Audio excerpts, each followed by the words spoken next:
Today on the Best Ever Food Review Show, we're copping an old school buzz in Taiwan. I was behind there.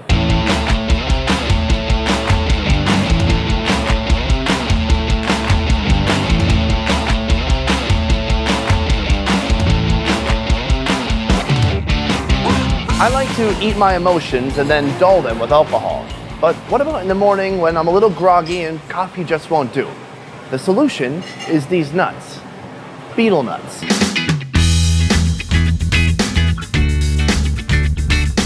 So you tried the betel nut when you were a child. You stole it from your grandma twice. Yes. How old were you? When I was 5 years old, my first time is 5 years old, and I can't. It is too hard. I can't, just like a stone.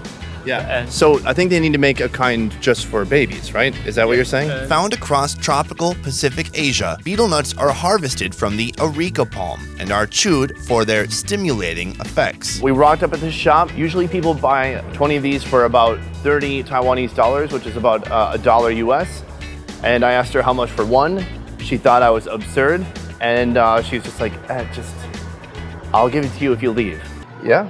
It's okay? Oh. That's very sweet. She just gave me one for free.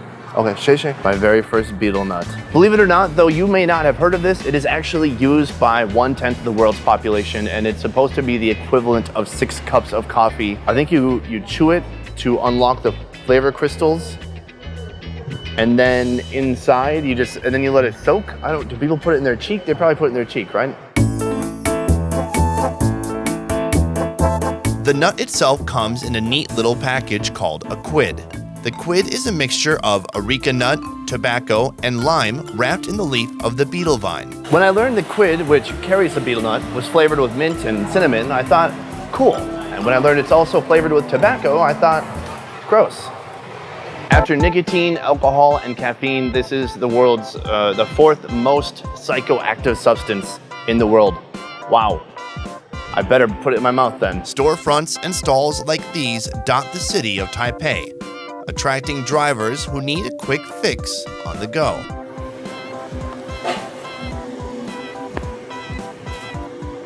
Ooh, it actually it gushes. Bitter. Holy sh! This will make you salivate a lot. I think I found a cure for cotton mouth. The chewing of betel nuts is often associated with blue-collar work, like construction, truck driving, fishing, or any job where it's socially acceptable to be spitting orange fluid all day. Hold on, I gotta spit. Yeah. Have you ever had betel nuts? I've not. I don't like this. How do you know you don't like the drugs if you never tried the drugs? I hate this. Make me feel disgusting. I don't like it. It's not good for health. High rates of oral cancer are destroying the lives of many who use betel nuts. It turns out that putting a foreign chemical on some part of your body for 20 years might not be good for you. Color me surprised when I get deodorant-induced armpit cancer in 5 more years.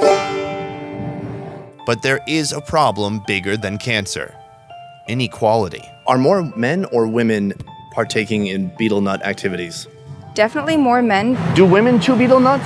And if not, what can we do to end the double standard and allow them to also partake? What would it take to create the kind of equality that would allow women to also be partaking in betel nuts, getting just as much mouth cancer, but without any of the negative stigma?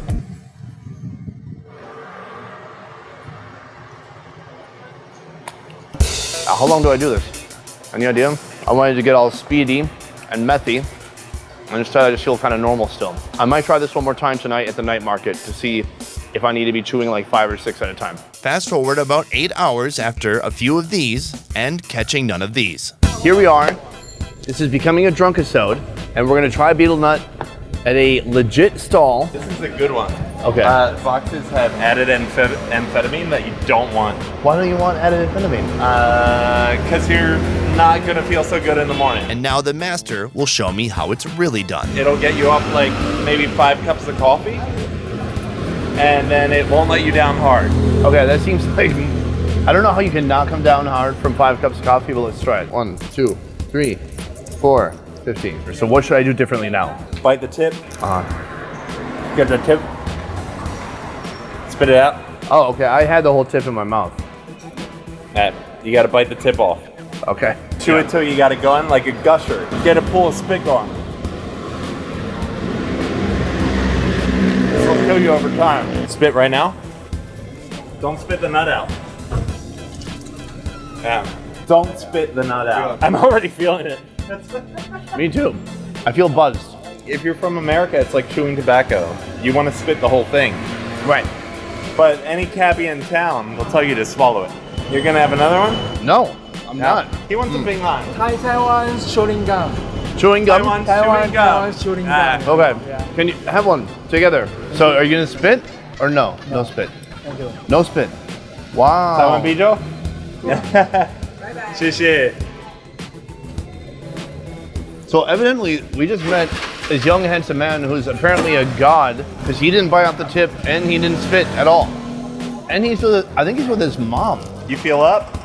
I do feel up. That's the word. So here's my suggestion. Try betel nut. Don't spit it all out. Spit out the first batch and then swallow the rest.